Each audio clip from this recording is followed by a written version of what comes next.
A religião que prega o amor ao próximo também ordenou queimar pessoas vivas. A instituição que construiu hospitais e universidades também financiou guerras de extermínio. E os homens que falavam em nome de Deus, às vezes, eram os mais violentos, corruptos e cruéis de toda a Europa medieval. Esta não é uma história sobre fé. Esta é uma história sobre poder. Sobre o que acontece quando uma instituição se torna poderosa o suficiente para não precisar prestar contas a ninguém, exceto, ela mesma dizia, ao próprio Deus. Esta é a história do lado sombrio da igreja cristã medieval. No século I depois de Cristo, os cristãos eram uma minoria perseguida no Império Romano. Eles se reuniam em catacumbas, escondiam sua fé e morriam nos circos romanos como espetáculo. O martírio era a marca da fé cristã primitiva. Tudo mudou em 313 depois de Cristo, quando o imperador Constantino assinou o Edito de Milão, tornando o cristianismo uma religião tolerada no império. Algumas décadas depois, em 380 depois de Cristo, o imperador Teodósio foi além. Declarou o cristianismo a religião oficial do Império Romano. Da noite para o dia, a religião dos perseguidos tornou-se a religião dos poderosos. E ali, nessa transição, algo fundamental mudou. Uma coisa é uma fé nascida no sofrimento, pregando humildade e compaixão. Outra coisa completamente diferente é essa mesma fé com o peso do Estado por trás dela, com exércitos, tribunais e tesouros à disposição. O problema não era a teologia, o problema era o poder. E o poder, como a história insiste em nos ensinar, corrompe. Já no final do século IV, o imperador Teodósio estava promulgando leis que tornavam o paganismo crime punível. Templos foram destruídos, filósofos foram perseguidos. A Biblioteca de Alexandria, um dos maiores repositórios de conhecimento da antiguidade, foi parcialmente destruída por uma multidão cristã liderada pelo bispo Teófilo por volta de 391 depois de Cristo.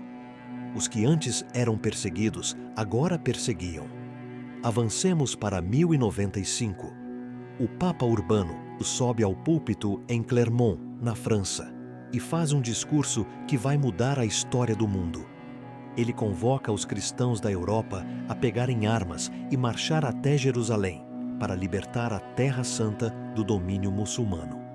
A promessa era clara: quem morresse em batalha teria os pecados imediatamente perdoados. Indulgência plena. Um bilhete direto para o paraíso. A resposta foi avassaladora. Nobres, cavaleiros, camponeses, criminosos, todos marcharam para o leste gritando: Deus o quer! Eram dezenas de milhares de pessoas. E o que se seguiu foi um dos episódios mais sangrentos da história medieval. Em 1096, antes mesmo de a cruzada oficial partir, uma horda desorganizada, conhecida como a Cruzada dos Pobres, atravessou a Europa Central e massacrou comunidades judaicas inteiras no Vale do Reno, em Worms, em Mogúncia, em Colônia. Milhares de judeus mortos, não por muçulmanos, por cruzados cristãos na Europa a caminho da Terra Santa. E quando os cruzados finalmente chegaram a Jerusalém, em julho de 1099, o que fizeram foi brutal por qualquer padrão. As crônicas da época, escritas pelos próprios cruzados com orgulho, descrevem ruas cobertas de sangue até os tornozelos dos cavalos. A população da cidade, composta de muçulmanos, judeus e até cristãos orientais, foi massacrada indiscriminadamente. Um cronista cruzado chamado Raimundo de Aguilers escreveu que os soldados pisavam em cadáveres e membros decepados para chegar à Igreja do Santo Sepulcro, onde rezaram ajoelhados, em lágrimas, agradecendo a Deus pela vitória. As cruzadas não foram uma. Foram 8 expedições principais ao longo de 2 séculos, e cada uma carrega seus próprios horrores.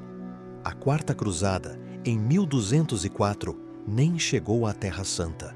Os cruzados desviaram o curso e saquearam Constantinopla, a maior cidade cristã do mundo, matando cristãos ortodoxos e roubando relíquias sagradas que foram parar nas igrejas da Europa Ocidental. Em nome de Deus, cruzados destruíram a maior cidade cristã do mundo mediterrâneo. Se as cruzadas eram a violência para fora, a Inquisição era a violência para dentro. Uma máquina criada pela própria Igreja para caçar, julgar e punir quem ousasse pensar diferente dentro do mundo cristão.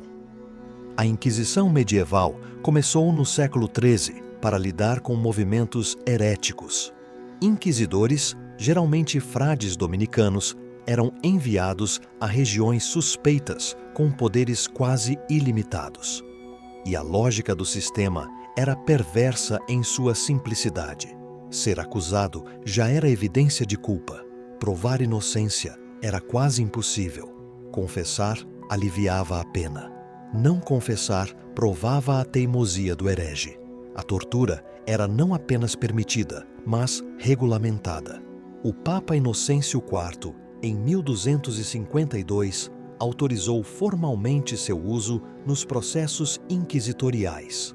O estrapado, em que o acusado tinha os braços amarrados atrás das costas e era içado pelo teto, era considerado método legítimo de obtenção de confissão.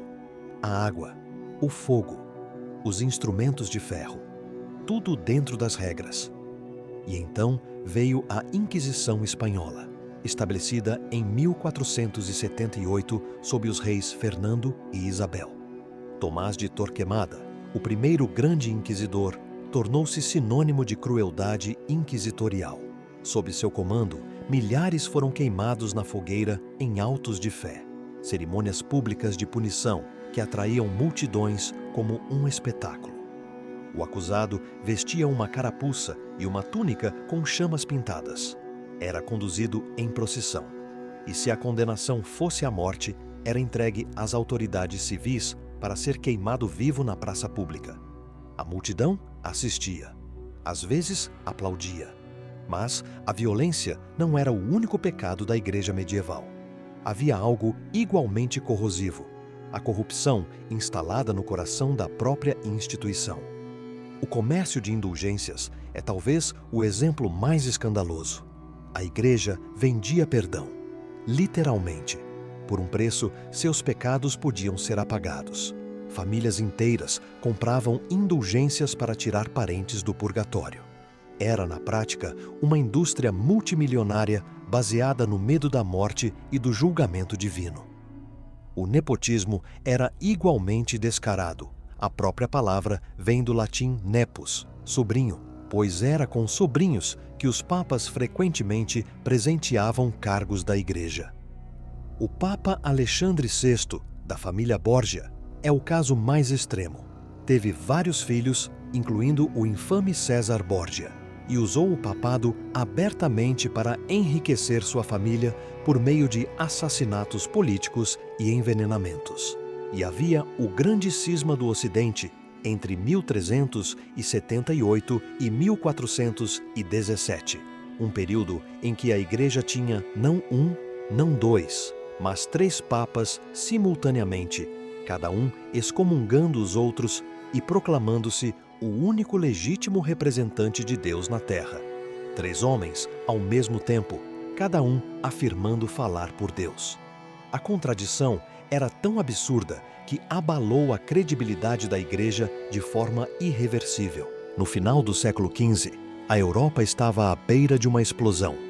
Décadas de corrupção papal, de venda de indulgências, de abusos inquisitoriais, de guerras santas que enriqueciam mais os nobres do que salvavam almas. Tudo isso havia acumulado uma pressão enorme. Em 1517, um monge alemão chamado Martinho Lutero pregou 95 teses numa porta de igreja em Wittenberg. A reforma protestante havia começado e o mundo nunca mais seria o mesmo. Mas aqui está a questão mais difícil e a mais importante. A história sombria da Igreja não é apenas uma história de monstros, é uma história de seres humanos. de como instituições criadas com os melhores propósitos podem ser corrompidas pelo poder, de como a certeza absoluta, a convicção de que se tem razão, de que Deus está do seu lado, pode ser a coisa mais perigosa do mundo. A Igreja medieval não era composta apenas de inquisidores e papas corruptos. Havia nela também santos genuínos, intelectuais brilhantes, artistas extraordinários e pessoas que realmente acreditavam estar fazendo o bem. E talvez seja exatamente isso que torna essa história tão perturbadora. Não é uma história de maldade pura.